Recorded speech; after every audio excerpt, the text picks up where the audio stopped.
Assalamu alaikum students. This is my new lecture on poetics and this is my third lecture. And in today's lecture, I'm going to cover epic poetry, tragedy, and comedy according to Aristotle. So let's start. Before going on the topics like the comedy, epic poetry, and tragedy, I just want to remind you that what we have read up till now. अभी तक हमने क्या पढ़ा है? हमने अभी तक poetics में ये पढ़ा है कि Aristotle has discussed the art of poetry. Literature is as important as philosophy is. जिस तरह से प्लेटो ने फिलॉसफी को इम्पोर्टेंस दी है, अरिस्टोटल ने लिटरेचर को भी उतनी ही इम्पोर्टेंस दी है. He says that literature is the art which imitates life in words. जिस तरह बायोलॉजी जो है हमारी जो तमाम लिविंग बीइंग हैं उनकी फिजिकल स्ट्रक्चर को डिफाइन करती है, और इवन जो प्लांट्स हैं, जो एनिमल्स हैं, जो ह्यूमन हैं, और फिज़िक्स जो है वो प्रैक्टिकल एक्सपीरियंस सिखाती है, केमिस्ट्री केमिकल से डील करती है. तो लिटरेचर जो है it is also an art. वो आर्ट जो इमिटेट करता है लाइफ को इन वर्ड्स में, अल्फाज के ज़रिए रिफ्लेक्ट करता है हमारी डेली लाइफ को, हमारी सोशल लाइफ को, हमारे नॉर्म्स को, हमारी वैल्यूज़ को, हमारी ट्रेडिशंस को. तो अरिस्टोटल भी लिटरेचर को उतनी ही इम्पोर्टेंस देता है जितनी प्लेटो फिलॉसफी और दूसरे डिसिप्लिन्स को. So Aristotle says that those who do this are poets, whether they write in prose or in one or many kinds of meter. कि जो चाहे पोइटिक फॉर्म में लिखें या प्रोज फॉर्म में, they are the poets and poets are the imitator, are the maker of the literary art.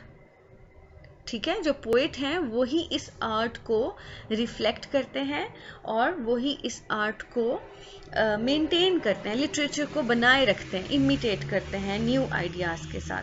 तो ये अभी तक के हमने इमिटेशन में पढ़ा था, poet as a maker, poet as an artist, as an imitator.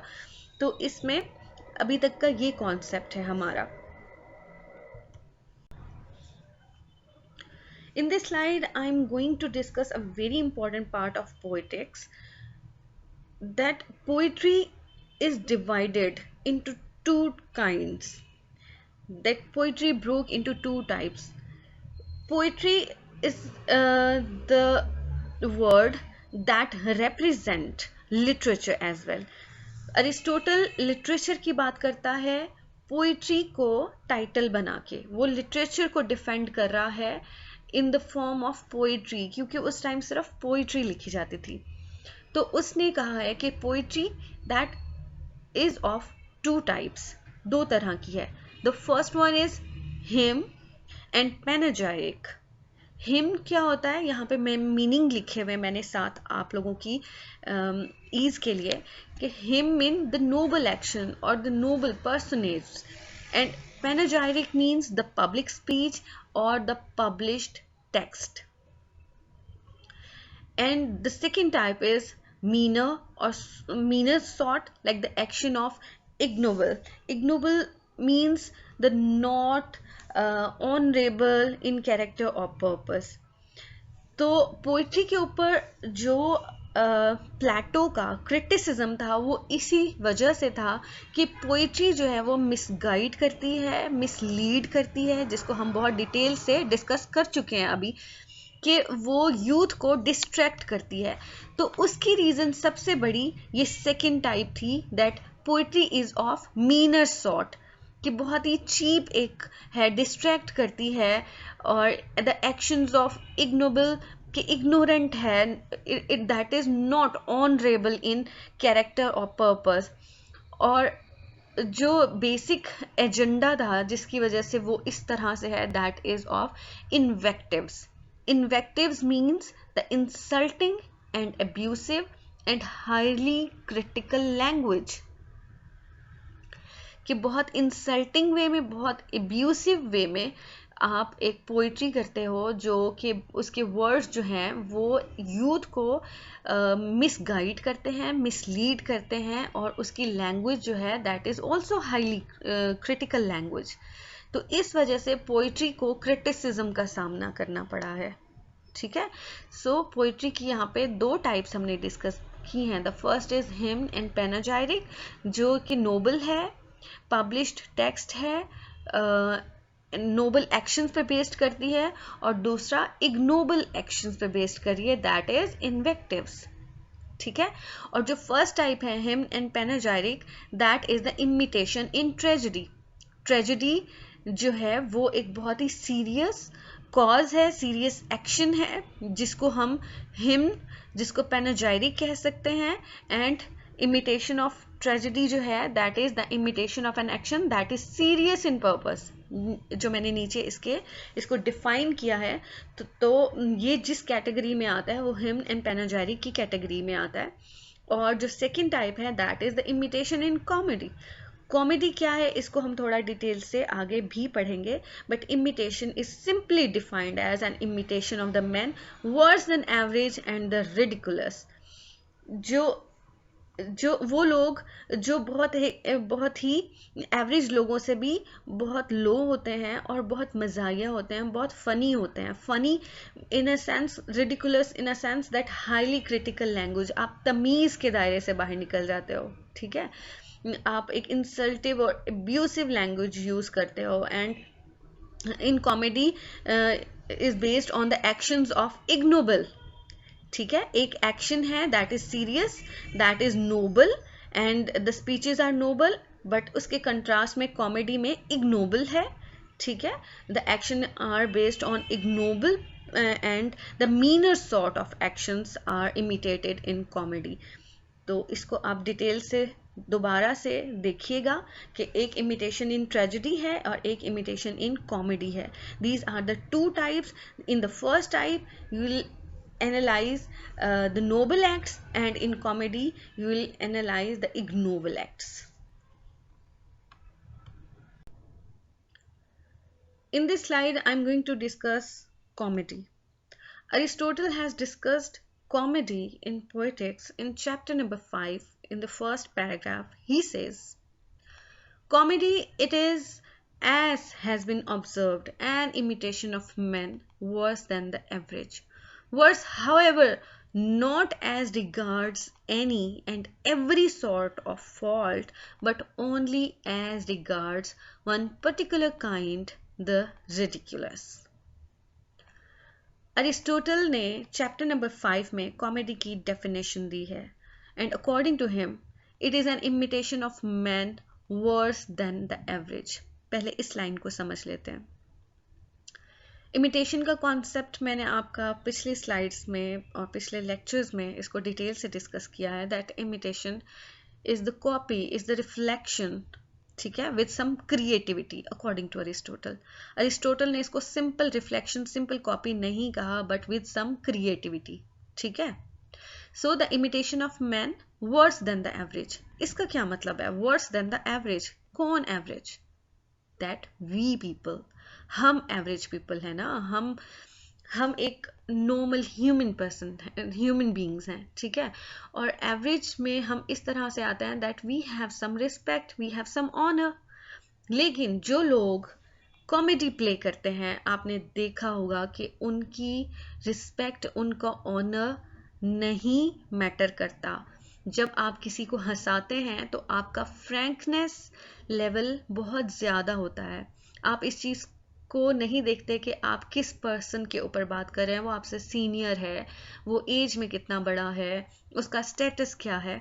इसकी एग्जांपल मैं आपको दूंगी कि जो टीवी पे जो कॉमेडी शोज़ होते हैं, आपने देखा होगा कि जो मज़ाकरात है या जो थिएटर पे प्ले करते हैं, या जो आफ्ताब इकबाल ने कुछ पॉलिटिशियंस को कैरिकेचर किया होता है या इमिटेट किया होता है पॉलिटिशियंस को, तो वो बहुत ऐसी बातें करते हैं जिसमें उस पर्सन की रिस्पेक्ट और ऑनर को नहीं देखा जाता। उनसे बहुत रिडिक्यूलस, बहुत फनी चीज़ें कराई जाती हैं टू क्रिएट लाफ्टर। ठीक है, हंसाने के लिए। तो अगर हम उन एवरेज पीपल को देखेंगे, हम अपने आप को देखेंगे, तो हम उन चीज़ों को माइंड कर सकते हैं ना। हम कहेंगे कि नहीं, हमारा एक स्टेटस है, हमारा ऑनर है, हम इस तरह से कॉमेडी प्ले नहीं करते। So the imitation of man worse than the average, हम उनको बिलो एवरेज इसलिए कंसिडर करते हैं, not because of their status but because of their field. Comedy field वही प्ले कर सकते हैं ना जो अपनी ईगो को साइड पे रखेंगे, अपनी रिस्पेक्ट को साइड पे रखेंगे, वही प्ले करेंगे। सो वर्ड्स जो है वो इस वर्ड को रिप्रेजेंट कर रहा है, इस स्टेटस को, इस बात को, ठीक है। However not as regard as any and every sort of fault, but only as regards one particular kind, that is ridiculous. Ridiculous means the laughable, the funny and the humorous things. So unka agenda, the main idea, the main motive, the main purpose of comedy is to produce one kind that is ridiculous, सिर्फ हंसाने के लिए। उनका और कोई fault उसमें नहीं है, कोई एजेंडा नहीं है, कोई उसमें ह्यूमिलिएशन नहीं है, बट सिर्फ कॉमेडी प्ले करने के लिए they have to create the laughter, लोगों को हंसाना है। I hope now these 3 lines are clear to you. अब ridiculous is a word that means laughable, that means amusing, that means funny, that means humorous. So how Aristotle is defining this word, ridiculous क्या है वो उसको define कर रहा है, and these lines are important. So you have to consult the book as well. ये नहीं है कि सिर्फ लेक्चर को देखें, बुक को भी आपने देखना है। The ridiculous may be defined as a blunder or deformity not productive of pain or harm. It doesn't mean कि आप उस humorous way में आप इतना fun करो, इतना ridiculous behave करो कि वो किसी को pain दे या किसी के लिए harmful हो। So इसका meaning ये बिल्कुल भी नहीं है। The ridiculous may be defined as a blunder or deformity.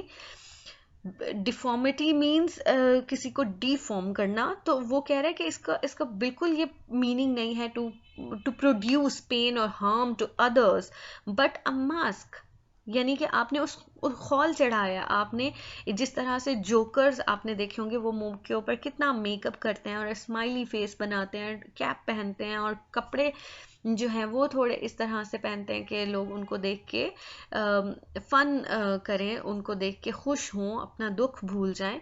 तो ये एक मास्क है, एक कवर है आपके फेस के ऊपर। For instance, they excites laughter is something ugly and distorted without causing pain, कि वो सिर्फ उसका मीनिंग क्या है, इस रिडिक्यूलस एक्ट्स का मीनिंग का agenda is just to create laughter and it is something ugly and distorted. अब ये वर्ड्स देखें, ये वर्ड्स हम अपनी डेली लाइफ में कैसे यूज़ करते हैं, लाइक अगली, डिस्टॉर्टेड, डिफॉर्मिटी। अगली मीन्स द अनप्लेजेंट, जो देख के आप उसको मतलब सेंसिटिव ना होके देखें, वो इतना बुरा लगे कि आप उसको देख के हंसें, ठीक है, ugly in a sense.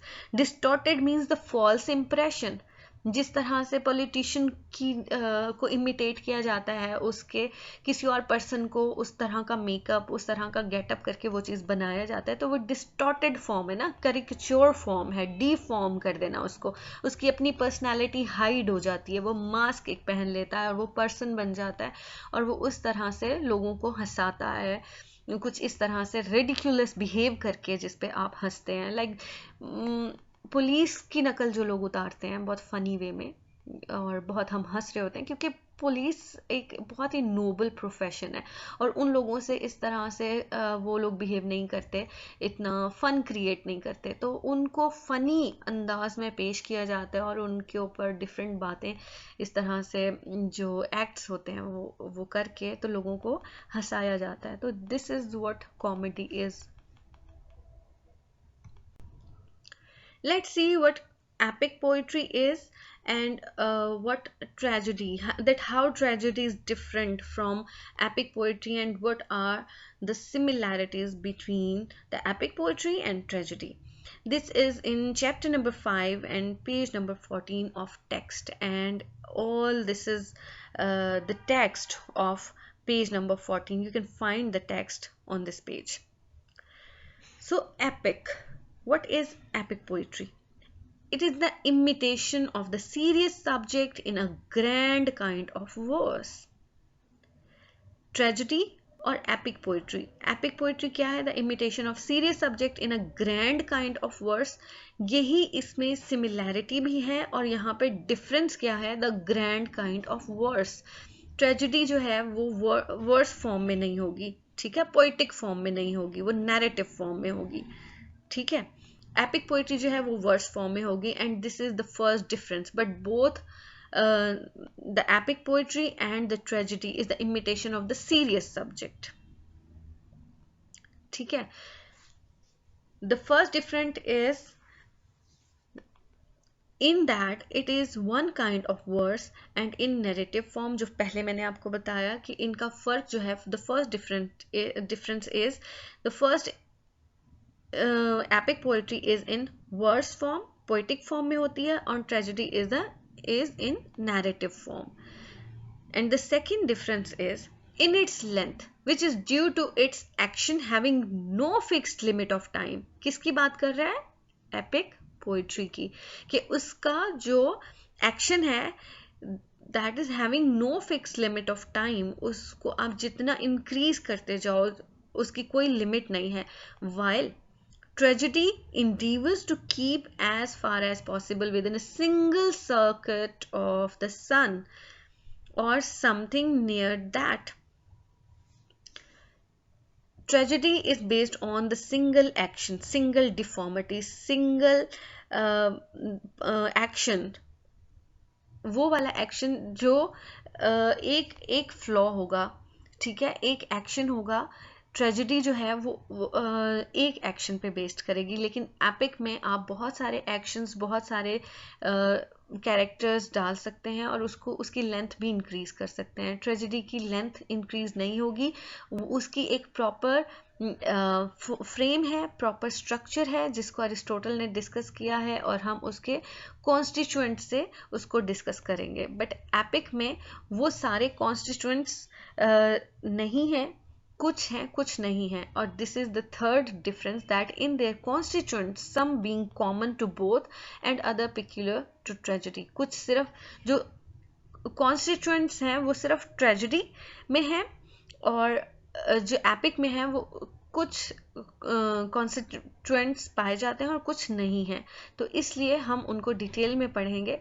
But epic is in verse form and has no limits, but both are in grand style. grand action होगा, great characters होंगे, बहुत hi-fi theme होगा, ठीक है. previous slide को ही मैंने यहाँ पे कुछ और ज़्यादा easy form में लिखा है ताकि आप लोगों को समझ आ सके. वो एक टेक्स्ट था, तो यहाँ पे टेक्स्ट को मैंने एक्सप्लेन किया है कुछ टेबल की फॉर्म में. तो कॉमन चीज क्या है in epic and tragedy? The epic poetry like tragedy is an imitation of the serious subject in a grand kind of verse. ये इनका कॉमन पॉइंट है कि ग्रैंड काइंड है, ठीक है, और ये इमिटेशन है एक सीरियस सब्जेक्ट की. और डिफरेंस क्या है? First difference is of kind, that epic is in verse form and tragedy is in narrative form, ठीक है. The second difference is of length, that epic is not fixed but tragedy is fixed. It is in the single circuit of sun, ठीक है. इसको हम detail में plot में पढ़ेंगे कि किस तरह से ट्रेजेडी को फिक्स किया जाता है, प्लॉट की कितनी टाइप्स हैं और किस तरह से प्लॉट की एक फ्रेमवर्क क्या होता है. तो एपिक का फ्रेमवर्क जो है दैट इज नॉट फिक्स्ड, लेकिन ट्रेजेडी का फिक्स है. The third element is of constituent. Constituents means the elements, those elements that acts as a whole. वो पार्ट जो सब मिल के एक चीज बनाए. एपिक के जो है वो अननोन है, लेकिन ट्रेजेडी के जो है वो 6 एलिमेंट्स हैं, 6 कंस्टिट्यूएंट्स हैं, ठीक है. अब वो 6 में से कुछ ट्रेजेडी, कुछ एपिक में है और कुछ नहीं है, इसलिए हमने उसको अननोन किया है. अब टेक्स्ट किस तरह से डिफाइन कर रहा है? That all the part of an epic are included in tragedy.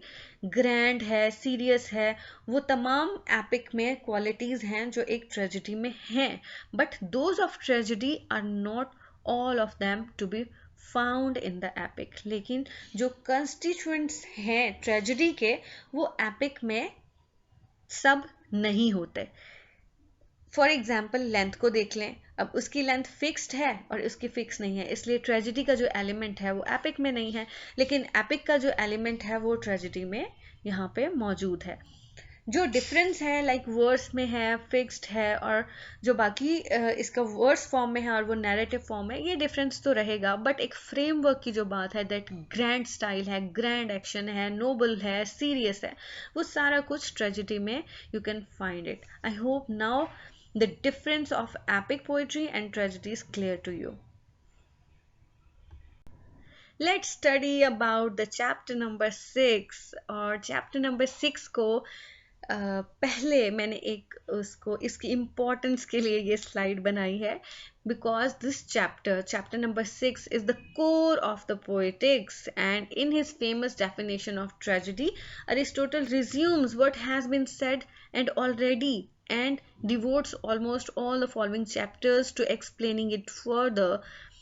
It means कि जो chapter number 6 है ना, वो heart कहलाता है poetics का, वो core chapter है, crux है.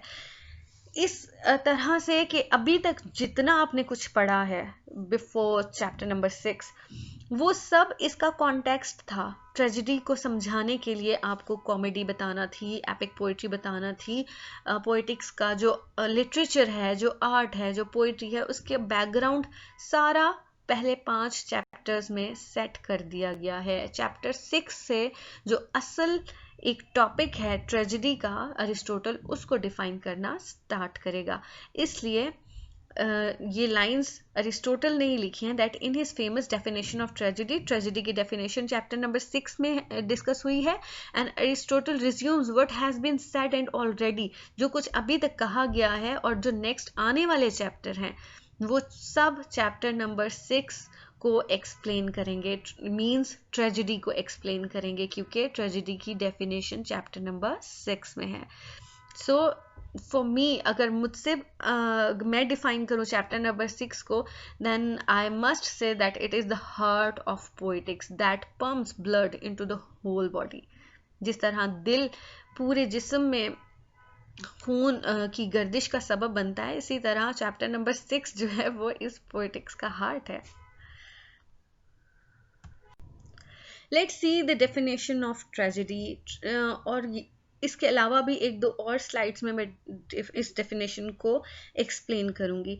Let's see first the definition according to Aristotle.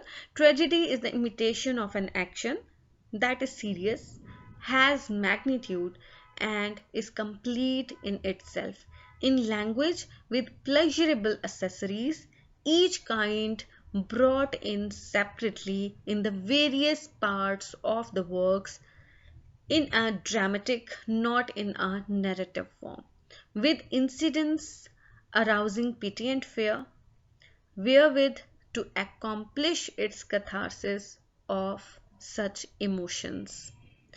This is the definition of tragedy, and you should memorize this definition because this will help you out in the further studies. जब भी आप कोई tragedy पढ़ेंगे, Shakespeare की पढ़ेंगे, Greeks की पढ़ेंगे, तो आपको ट्रेजेडी की अगर ये डेफिनेशन आपने मेमोराइज कर ली, then you can write this definition in your exams. अब ये है क्या? Tragedy is the imitation of an action. ये एक एक्शन को इमिटेट करती है, जिस तरह से अभी हमने एपिक पोइट्री के वर्सेस जब ट्रेजिडी को डिस्कस किया. दैट इज सीरियस, वो एक्शन एक सीरियस होगा, ठीक है, कॉमेडी नहीं होगा, ट्रेजिक कॉमेडी नहीं होगा, but a tragedy that is serious and has magnitude. जैसे अभी फिक्स की बात की थी कि इसका जो सर्किट है सिंगल सर्किट पे ये बेस करता है, सिंगल एक्शन होगा, लेकिन उसका एक मैग्नीट्यूड, उसकी लेंथ होगी, एक प्रॉपर लेंथ होगी, but that is complete in itself. वो लेंथ इस तरह से नहीं है कि आधे एक्शन के बाद कहानी खत्म हो जाए, but it must complete that action. उस एक्शन को वो जरूर कंप्लीट करेगा. इन लैंग्वेज विद प्लेजरेबल एसेसरीज. अब प्लेजरेबल एसेसरीज क्या है, वो प्लेजर क्या है, इसको भी हम पढ़ेंगे। मैं अभी सिर्फ पॉइंट आउट कर रही हूँ उन चीज़ों को जो हम नेक्स्ट जिसको हम डिटेल में पढ़ने जा रहे हैं, और आपने उन चीज़ों पे फोकस करना है, ठीक है। Each kind brought in separately in various part of the work. अब कौन सी प्लेजरेबल एसेसरीज हैं जो ईच काइंड ब्रॉट, अब हर एसेसरीज की बात हो रही है ना, प्लेजरेबल एसेसरीज, वो कौन सी एसेसरीज हैं जो सेपरेटली उस वर्क में अपना किरदार अदा करेंगी, अपना इन्फ्लुएंस देंगी, ठीक है। In a dramatic not in a narrative form, dramatise किया जाएगा, एक्शन बेस्ड होगा, एक्ट बेस्ड होगा, ठीक है। नैरेटिव मीन्स ऐसे जैसे नॉवल की एक स्टोरी होती है इन वन गो, वैसे नहीं होगा। With incidents arousing pity and fear, ऐसे इसमें एक्शंस होंगे, ऐसे एक्ट्स होंगे, ऐसे वाकयात होंगे जो पिटी एंड फेयर अपनी ऑडियंस में लेके आए, way with two accomplish it's catharsis of such emotions, और in the end you must feel sympathy, you must feel that tragedy, और catharsis mean the outlet of your emotions, कि आप उस चीज़ को फील करें। जैसे हमारे आजकल के बहुत सारे सीन्स ऐसे होते हैं जिसमें आप वो चीज़ फील करते हैं, आप मतलब उसके लिए रोते हैं, उसके लिए फील करते हैं, पेन फील करना इज बेसिकली कैथारसिस। कैथारसिस को भी हम डिटेल से पढ़ेंगे कि according to Aristotle what basically catharsis is. तो ये ट्रेजेडी की डेफिनेशन है, and you should memorize this definition. In this slide I'm going to discuss the ways of imitation, that how Aristotle has divided tragedy into the three ways of imitation. The first one is the object, and the second one is means, and the third one is mode. Now let's read the slide first and then I'll explain it. This is in chapter number 6, page number 14 of the text. Aristotle now shows that the object imitated by tragedy is an action or a piece of life of serious interest, complete in itself and having magnitude long enough and serious enough to be more than trivial. And the second way of imitation is means, that the means employed is language flavored by all the available sources such as melody and diction. And the third one is that the mode of imitation is dramatic. For example, the story is told not by narration but by person acting in character who excite pity and fear, and by providing an outlet for these and similar emotions produce a sense of pleasurable relief. Aristotle ने three ways बताई हैं of imitation. The first one is object, the second one is means, and the third one is mode. और जो definition अभी हमने previous slide में पढ़ी है उस डेफिनेशन को यहाँ पे मैंने इन तीन वेज ऑफ इमिटेशन में डिवाइड कर दिया है. So it's better to make the notes. जब आप पेज पे डेफिनेशन लिखेंगे then you will draw and you will divide first this definition into three parts: the object and the means and the mode, as this slide is. उसके बाद आप ये देखें object क्या है, मीन्स क्या है एंड मोड्स क्या है. फॉर योर ईज मैं इसको नेक्स्ट स्लाइड में आपको बना के दिखाती हूँ. आपको फैसिलिटेट कर रही हूँ but do it by yourself please. इसको ऐसा अगर आप खुद अपने हाथ से लिखेंगे then you will understand the object, means and the mode of tragedy. जी, आई होप कि आपने लास्ट जो स्लाइड है डेफिनेशन की उसको अंडरस्टैंड किया होगा. देन हमने उससे नेक्स्ट स्लाइड में थ्री जो वेज हैं इमिटेशन की उसके अकॉर्डिंगली ट्रेजेडी की डेफिनेशन को डिस्कस किया है. अब इस स्लाइड में I'll discuss the three ways of imitation plus the 6 elements, the 6 constituents of tragedy. ठीक है? Okay, first of all, I'm going to read the definition of tragedy according to the objects, and then I'll define you the 3 elements of tragedy. जो previous slide है उसके मैंने आपको notes बनाने के लिए कहा था, तो उसके अकॉर्डिंगली जो लास्ट स्लाइड है, according to Aristotle, the object imitated by tragedy is an action or piece of life of serious interest. तो ये प्लॉट को डिफाइन करता है. ऑब्जेक्ट में you have plot, you have character and you have thought. क्योंकि हमारा जो object है, अगर आप प्रीवियस स्लाइड को देखें तो उसमें डेफिनेशन में हमने ऑब्जेक्ट में जो पार्ट डिस्कस किया है of definition of tragedy, that is the object imitated by tragedy is an action or the piece of life of serious interest, complete in itself and having magnitude long enough and serious enough to be more than trivial. तो उसमें एक thought का जिक्र है, ठीक है, जो जिस थॉट, जो उस कैरेक्टर का जिक्र है, जो उस मैग्नीट्यूड, उसकी लेंथ को लेके चलेगा. अगर कैरेक्टर जो है वो उसकी लेंथ को डिटरमिनेट करता है प्लॉट की, क्योंकि that tragedy is basically the tragedy of that character. ठीक है, जो प्लॉट है वो एक फ्रेमवर्क है, वो स्टोरी जो होगी, वो स्टोरी जिस कैरेक्टर की होगी उस कैरेक्टर में ही थॉट आएगी, क्योंकि जो हमारा कैरेक्टर है उसी की डीजेनरेशन होगी एंड देन उसकी रीजेनरेशन होगी. ठीक है, ये एक ट्राइंगल है ट्रेजेडी का जिसमें generation, degeneration and then regeneration. तो कैरेक्टर को पहले डीजेनरेशन मिलेगी बिकॉज ऑफ हिज फ्लॉ. उसके अंदर एक फ्लॉ होगा, हमार्शिया जिसको कहा जाता है इन अरिस्टोटल टर्म. तो उसका जो ट्रेजिक फ्लॉ होगा, जो उसकी डाउनफॉल का सबब बनेगा, उसको रियलाइज करने के बाद उसकी रीजनरेशन होगी. और ये उसकी थॉट, उस कैरेक्टर और प्लॉट, ये तीनों इंटरलिंक्ड हैं. ठीक है.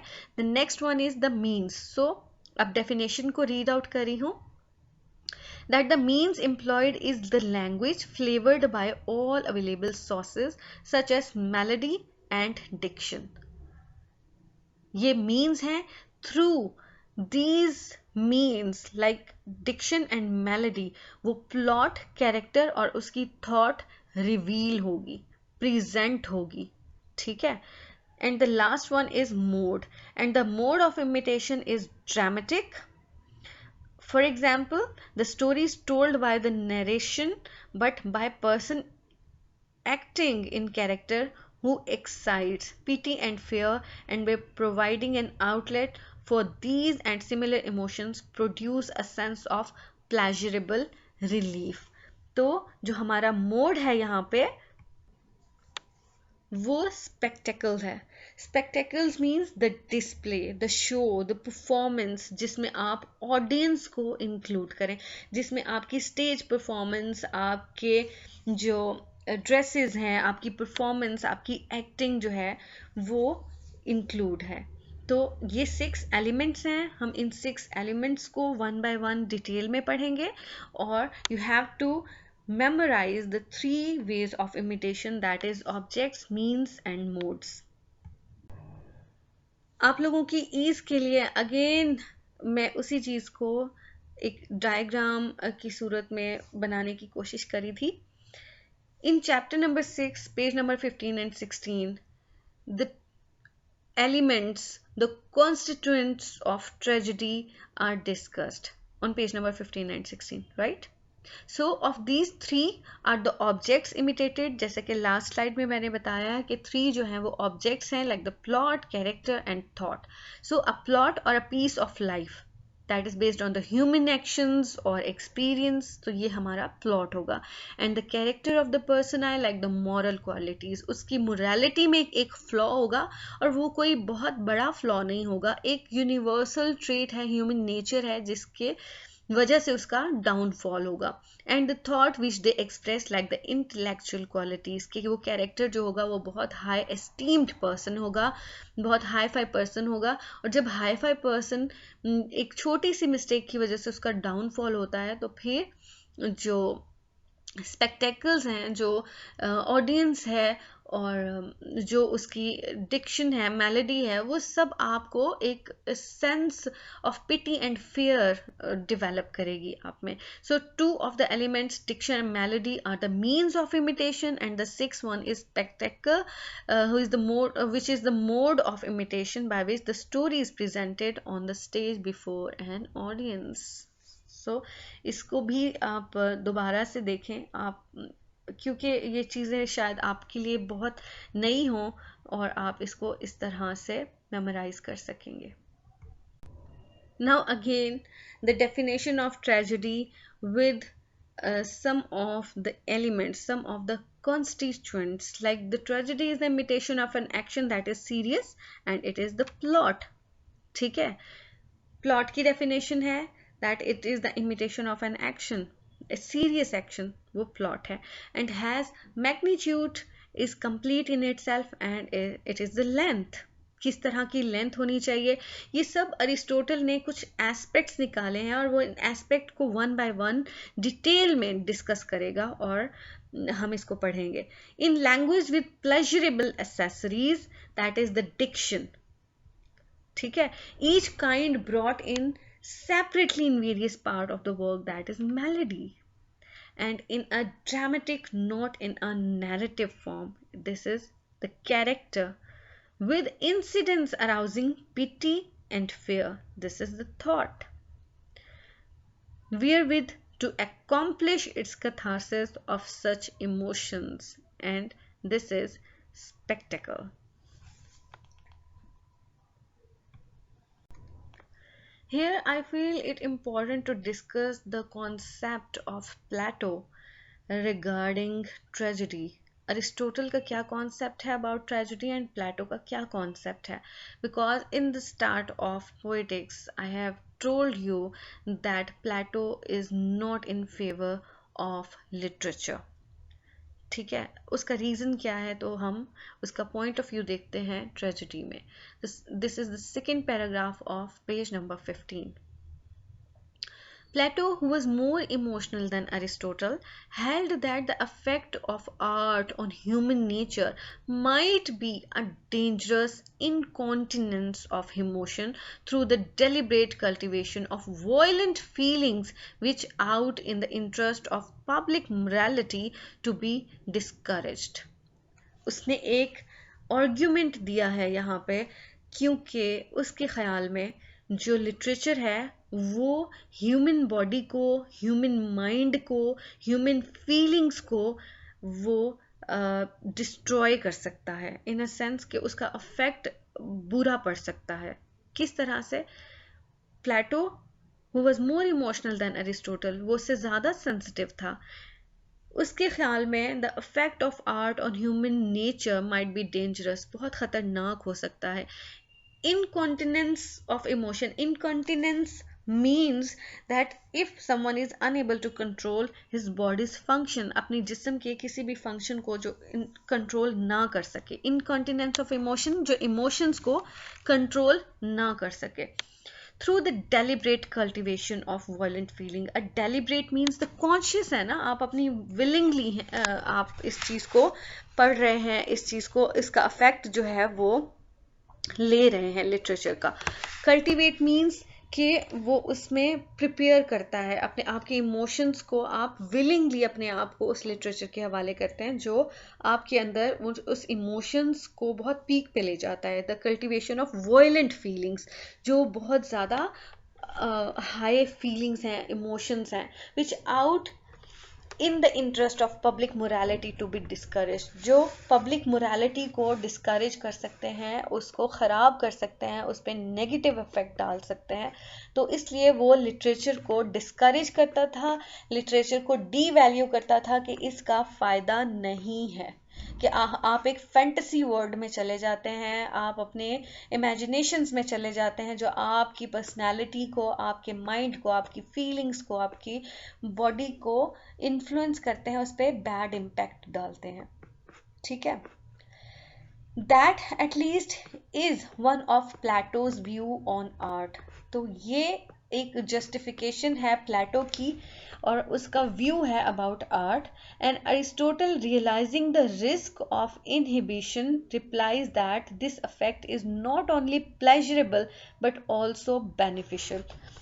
वो ये कह रहा है कि ये जो अफेक्ट है आर्ट का, ये बहुत प्लेजर देता है, बहुत फायदेमंद है। ठीक है, और इसका रिस्क बहुत कम है। According to him, tragedy is a sort of nervous specific which provides a catharsis. वो ये कहता है कि ट्रेजिडी जो है वो इंसान की इमोशंस को एक रिलीफ देता है। कथारसिस मीन कि आपके इमोशंस को आउटलेट देना, रिलीफ देना, एक साई ऑफ रिलीफ मिलता है। क्योंकि आपने देखा होगा जब हम स्टडी करते हैं तो हमें एक इंटरनल सेटिस्फैक्शन मिलती है। हमारे जो नर्वस सिस्टम है, हमें अपनी फीलिंग्स उस बुक की जो ऑथर है उसकी फीलिंग्स के साथ हम रिलेट करते हैं, तो हमें बहुत सेटिस्फैक्शन मिलती है, हम इंजॉय करते हैं उस रीडिंग को। So according to Aristotle we might say a good clearance of emotion which might otherwise break out inconveniently। कि अगर हम उस डिप्रेशन में रहें मुसलसल तो वो हमारी बॉडी को डैमेज कर सकता है, लेकिन अगर हम उसका कैथारसिस कर दें थ्रू आवर स्टडी और थ्रू लिटरेचर, किसी भी फॉर्म में कर सकते हैं ना। लिटरेचर जो है आर्ट है, लाइक आप पोइट्री लिख के कर सकते हैं, आप वो स्टोरी लिख के कर सकते हैं, आप स्टोरी पढ़ के कर सकते हैं। तो वो कह रहे हैं कि ये एक गुड साई ऑफ रिलीफ है आपकी लाइफ में, आपके इमोशंस के लिए। So it saves us from physical distress by providing an emotional outlet. कि ये हमें फिजिकल डिस्ट्रेस से, फिजिकल सप्रेशन से, फिजिकल डैमेजेस से बचाता है और हमारे इमोशंस को एक वे देता है, एक आउटलेट की। और हमारी जो बॉडी है उसका जो प्रेशर है वो रिलीज होता है। ठीक है, इसको किस तरह से आगे जस्टिफाई कर रहा है एग्जाम्पल्स के साथ मैं आपको बताती हूँ in the next slide. Students, this slide is linked with the previous one. Previous slide में we were discussing about the argument of Plato, that how he says that tragedy is not good for our health. As far as our physical and mental health is concerned, tragedy is not beneficial for us. वो ये कह रहा है कि हमें ना सिर्फ जहनी दबाव, हमारे जिस्मानी दबाव के लिए ट्रेजिडी जो है वो ठीक नहीं है, लिटरेचर ठीक नहीं है। बट प्लेटो ने इस चीज़ को निगेट किया और उसने कहा है कि through literature, through that tragedy हमें कैथारसिस मिलता है, हमें रिलीफ मिलता है, और ये बहुत इम्पॉर्टेंट होता है। तो इसको किस तरह से जस्टिफाई कर रहा है, उसने कुछ एग्जाम्पल्स दी हैं। A paraphrase of the passage in Plato's law में help to explain this view. When babies are restless, you don't prescribe quiet for them. You sing to them and rock them to and fro. जब वो example दे रहा है, जब babies restless होती हैं तो आप उनको ये नहीं कहते कि खामोश हो जाओ, because they don't understand at that moment. उनकी एक एजिटेशन है ना, वो किसी वजह से रो रहे हैं। देन आप उसको गाना सुनाते हो, आप उनको लोरी सुनाते हो, आप उनको झूला झुलाते हो, उनको टू एंड फ्रो उनकी मूवमेंट के आप इधर उधर घूमते हो उनको लेके, तो फिर वो खामोश हो जाते हैं। इट मीन्स कि वो उसमें अच्छा फील करते हैं। ठीक है, and the second examples is of Bacchant who is the god. ठीक है, और वो उसकी एग्जाम्पल दे रहा है कि जब वो रेस्टलेस होता है, फ्रेंजीड होता है। Frenzied means the uncontrolled emotion, गुस्से के हैं, डिस्ट्रेस है, किसी भी चीज़ को लेके जो परेशान होते हैं, जुनून की जो कैफियत होती है। सो वो जब रेस्टलेस होते हैं या जब बेसकून होते हैं, they cure themselves by singing and dancing. वो भी अपने आप को गाना सुन के, डांसिंग से अपने आप को खुद का कथारसिस करते हैं, रिलीफ फील करते हैं. So in both cases the external agitation getting the better of the internal agitation produces peace and calm. तो जो हमारी अंदरूनी एजिटेशन है, वो जब हम बाहर की एजिटेशन उसको रिलीफ देते हैं, कथारसिस देते हैं, then we will feel peace and calm. तब हमें सुकून आता है, तब हम पीस फील करते हैं. The babies goes to sleep and the Bacchant returns to a sound mind. तो after that catharsis, after that relief, the baby or the bukant or the characters and the people like we and you, we feel good, we feel relaxed, we feel peace and calm. ठीक है. So the excitement of the tragedy provides for our feeling is a pleasurable relief, कि हम उस agitation को भी enjoy करते हैं. जब ट्रेजिडी में आप देखेंगे कि जब वो डाउनफॉल होगा, उस पेन को भी हम इंजॉय करेंगे, उस पेन का भी एक अपना मज़ा होगा, क्योंकि उसके बाद जो हमें रिलीफ मिलेगा, उसके बाद जो एंड होगा, तो हम उसको बहुत इंजॉय करेंगे, बहुत एक्साइटमेंट फील करेंगे उस एंड में, और वो हमारे लिए एक प्लेजरेबल रिलीफ होगा. So a good cry acts as an emotional aperient. तो हम जब हमारा दिल बहुत भारी हो रहा होता है, तो हम रो के कितना हमें रिलीफ मिलता है. ऑल्दो हमारे जो आंसू हैं उसका कोई वजन नहीं होता दिल पे, but that cry acts an is emotional apparent. तो हमें इमोशनली एक रिलीफ मिलता है and we feel good. So this is all about tragedy. So this is it. In this lecture we have discussed tragedy, the definition of tragedy, the definition of comedy, the difference and the comparison of epic poetry and tragedy. So this is all about today's lecture, and in the next lecture, hopefully, inshallah, I'm going to discuss all the elements or all the constituents of tragedy. Thank you very much.